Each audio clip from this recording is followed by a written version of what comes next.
बहुत समय पहले की बात है।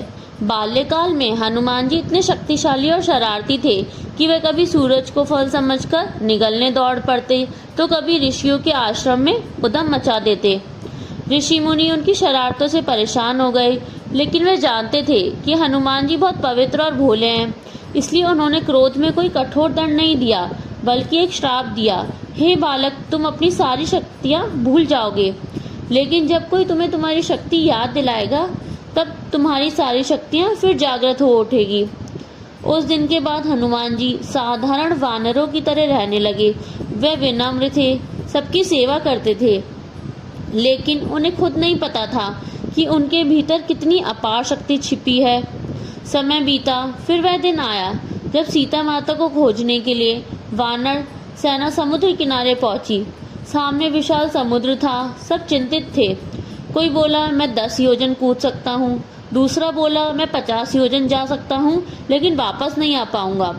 लेकिन लंका तक पहुँचने के लिए 100 योजन लंबी छलांग चाहिए थी। पूरा दल निराश हो गया। तभी वृद्ध और बुद्धिमान जामवंत मुस्कुराए। उन्होंने शांत स्वर में हनुमान जी से कहा, हे पवन पुत्र, क्या तुम सच में अपनी शक्ति भूल गए हो? तुम वही हो जिसने बचपन में सूर्य को फल समझ लिया था।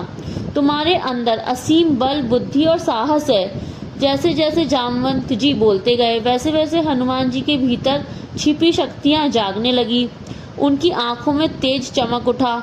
उनका शरीर पर्वत जितना विशाल हो गया। पूरी धरती कांपने लगी।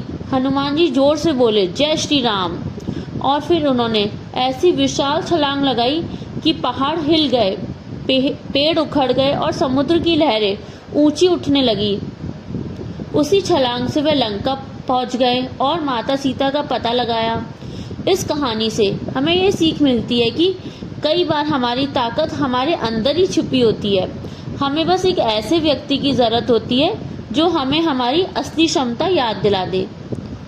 क्या आप बता सकते हैं हनुमान जी को किस ऋषि ने श्राप दिया था?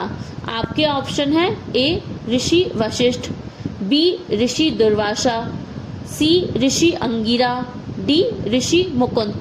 प्लीज कमेंट करके जरूर बताएं।